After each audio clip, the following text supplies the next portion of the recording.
Coronel Montúfar, primero que nada, gracias por recibirnos, por estar aquí en su domicilio para escuchar de su propia voz cómo vivió usted ese momento, en esa intervención que ha conmocionado a todo el país en la vía expresa. Muy buenas tardes. Gracias también por permitirme dar también mi versión en base a estos acontecimientos que ya toda la población, todo el Perú, viene conociendo. Definitivamente, esto se ha dado en base a trabajos de corroboración en lo que nos corresponde como unidad de investigación, ya que la unidad de inteligencia, en este caso la División de Inteligencia Criminal de la Dirección de Investigación Criminal, que es la DININCRI, nos alertaba o nos daba a conocer la trazabilidad o la perpetración de actos criminales donde estarían involucrados sujetos altamente peligrosos. Y es así como no solamente fuera de este caso, nos daban a conocer también una serie de actividades de criminalidad desarrollada en diferentes etapas y en diferentes distritos. Íbamos conociendo poco a poco qué personajes podrían estar inmersos en esta banda denominada los injertos del centro. Ay, coronel, antes de entrar de lleno a lo que es la investigación criminal y los pormenores, ¿no?, de cómo se inicia esa investigación contra estos delincuentes, queríamos saber ese momento, claro, que también ha impactado a la ciudadanía, que fue esta balacera, este intercambio de fuego que ocurrió en la vía expresa. Ya sabemos la actuación que hizo la División de Robos con la Subunidad de Acciones Tácticas, pero quería saber a nivel personal, coronel, ¿qué pasó por su mente en ese momento en que tenía al frente a estos delincuentes que estaban abriendo fuego? Definitivamente tuvimos la necesidad extrema, la necesidad inmediata por lo que se evidenciaba, por lo que se presentaba, la prontitud de que personas inocentes podrían resultar muertas o lesionadas ante la violencia extrema que estos sujetos, al notar la presencia policial, se daban cuenta y iniciándose una balacera en la cual cayeran malheridos dos delincuentes que ya íbamos conociendo la lesividad a la cual estos venían afrontando diferentes actividades delincuenciales. Pero usted estaba en la primera línea y de repente hay personas que se preguntan ¿qué pasaba por la mente del coronel en ese preciso instante? Cuando tú te presentas o cuando tú estás en línea de fuego o cuando tú estás al mando de una unidad, acuérdate que es una unidad especializada, es una unidad donde sus integrantes están debidamente acreditados en táctica urbana, acreditados en combate cercano, acuérdense. Orienté el acompañamiento de esta unidad por los profesionales que son.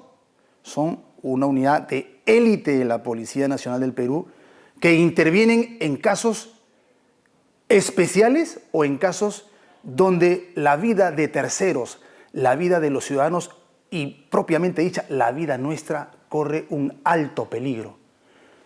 Y definitivamente, esta unidad especializada tiene un objetivo real. Neutralizar. Neutralizar efectivamente ante una amenaza letal. Y no solamente una amenaza contra nosotros, una amenaza, como te repito, que podría haber concluido en ciudadanos que estaban en un habitáculo de un vehículo desplazándose por la ruta. Ellos no iban a mediar razón alguna para, después de ser alertados o ser descubiertos por la Policía Nacional, definitivamente conocíamos que se iban a dar a la fuga. ¿Y por qué? Me gustaría darte los antecedentes criminales, lesivos, abusivos, donde vamos tomando conocimiento que se tratarían estos personajes enrolados en la criminalidad, en base a actividades lesivas, actividades violentas, actividades que en algún momento desarrollan una pena, y tú te imaginarás penas de 4, 5 años, 10 años. No, estamos hablando de que este sujeto conocido como Alexander Alvarado Ceballos, desde los años 2006, por lo que vamos conociendo, habría participado en 2 secuestros. El cabecilla de esta... El cabecilla, el que tenía más edad, el de 44 años de edad. El chofer del... El chofer, el que no iba a mediar razón alguna para quedarse detenido. Por ningún momento, por ningún motivo. ¿Por qué? Porque simplemente estaba la libertad de él o simplemente la vida de él o la vida del policía. Porque sabía que le esperaba una condena en la cárcel. Es más, estaba con una condena de más de 35 años. Por lo que se viene conociendo, habría participado en un secuestro del empresario Luis Alfredo Prada Fernández, en el año de la cual te estoy comentando, que era dueño de una distribuidora de bebidas. Este sujeto o esta víctima fue asesinado, pese a haber pagado una parte de lo que exigían criminalmente esta banda. El cuerpo fue encontrado, acuérdense ustedes, de repente revisando los antecedentes, el cuerpo fue encontrado en Caraballo con signos de tortura. Este sujeto, este mismo sujeto, alias el Moñongo, el año 2003 fue ingresado a un penal de la capital por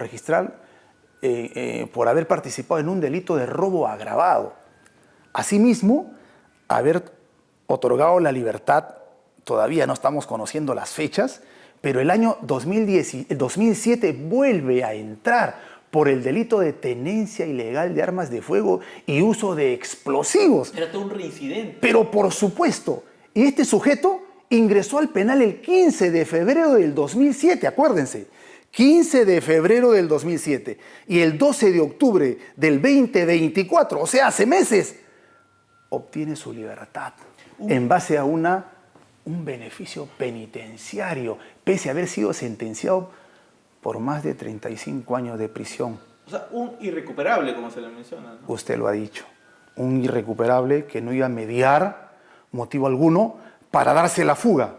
Usted vio la violencia, el impacto que hubiera de repente en otras circunstancias hubiera obtenido un conductor de un vehículo. Probablemente hubiera tenido unas lesiones de consideración o de repente una muerte. Coronel, con esa información previa que usted manejaba acerca del perfil de estos delincuentes, de repente la ciudadanía se pregunta ¿qué pasa por la mente de un policía en ese momento, en esa línea de fuego? Solamente en nuestra mente, en base a otorgamiento de facultades, otorgamiento de nuevas leyes, de nuevas normas legales, en base a esta legítima defensa, usted conocerá que el Código Penal en su artículo 20, inciso 3, en base a esta modificatoria de la Ley 32026, nos permite el uso de la fuerza letal en legítima defensa, en situaciones especiales o específicas, como respuesta a una agresión actual y real. Esta ley nos faculta a nosotros y elimina el requisito de proporcionalidad relacionada a la legítima defensa. Es más, la ley 32291, en la cual nos permite el uso de la fuerza nuevamente ante una presunción razonable de peligro grave a la cual podríamos enfrentar, e incluso si el delincuente porta simplemente un arma de fuego, así sea un arma réplica.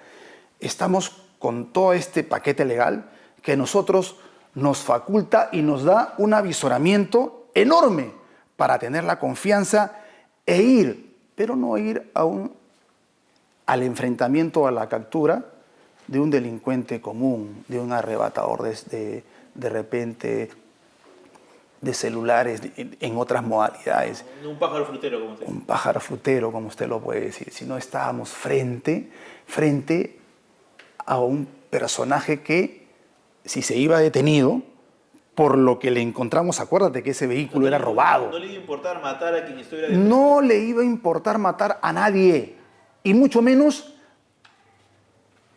a un ciudadano que en su loca huida podría tener algunas consecuencias. ¿Usted era consciente que también lo pudo haber matado a usted, este personaje?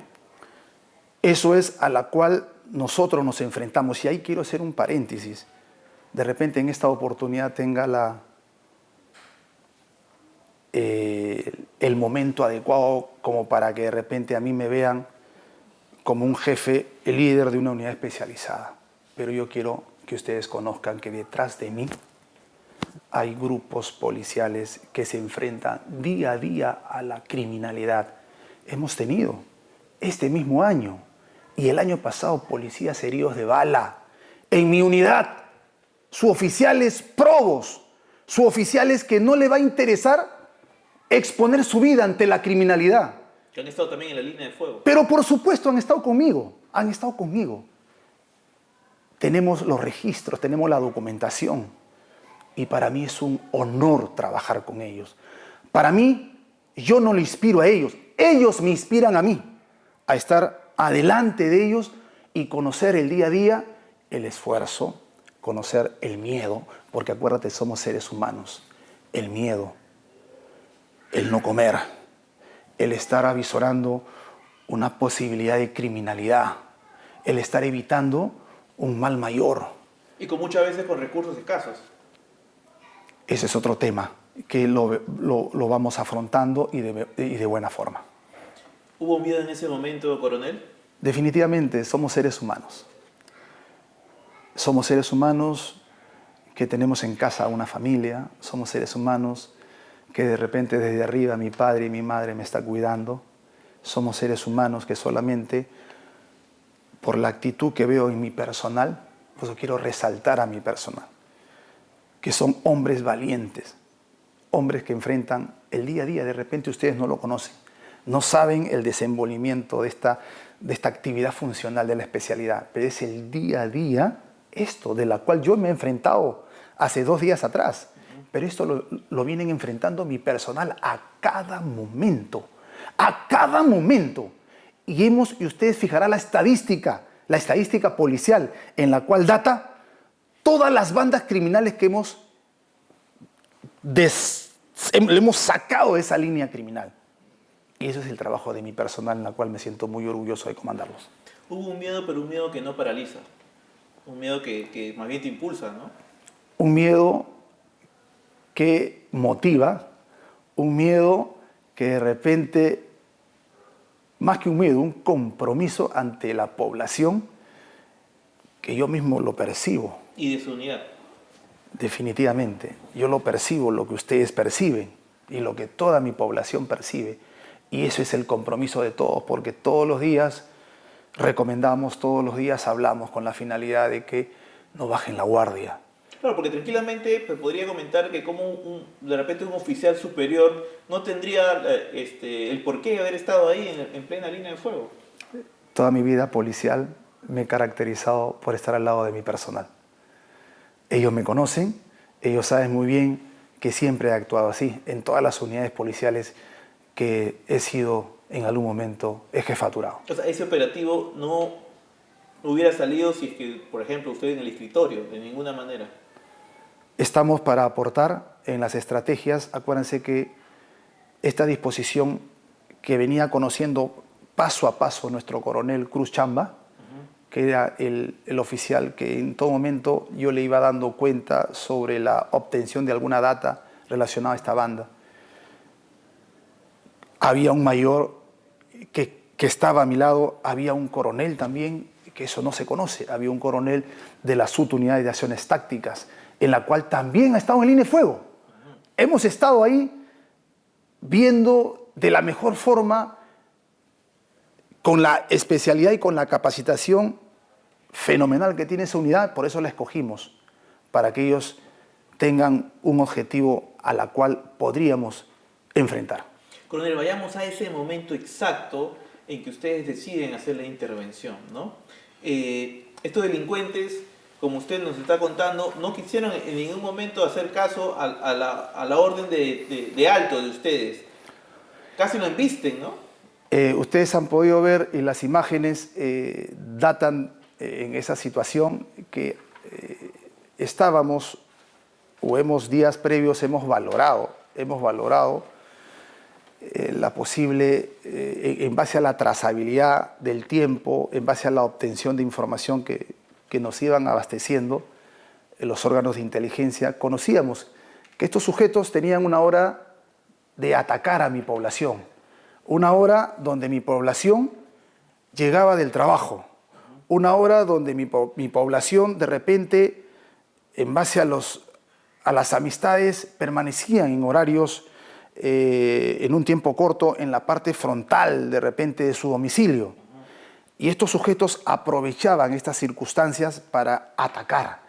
Y todas sus intervenciones, y te voy a dar una trazabilidad del tiempo y unas fechas, el 11 de marzo, el 11 de abril, acuérdense bien claro, donde un brigadier de apellido Belleza, por ganarse un dinero extra fuera del servicio policial, cuidaba, resguardaba a un empresario.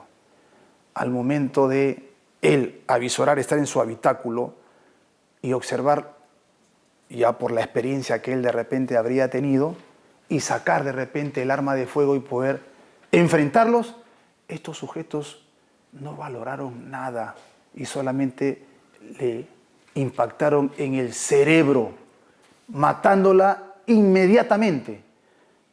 Ese mismo día, sin valorar y sin tener sentimientos de culpa, después de 2 horas, robaran en Jesús María y apropiándose de 7.000 soles.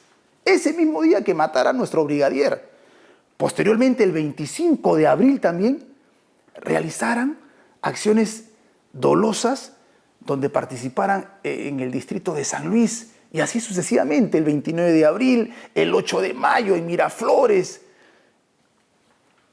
donde participaran lesivamente en diferentes actividades. O sea, eran delincuentes que mientras más permanecían en las calles, en circulación, más daño realizaban. Por eso opté de manera inmediata a neutralizar su actividad lesiva.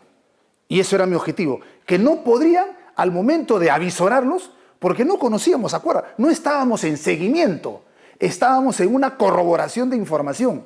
Seguimiento es otra cosa.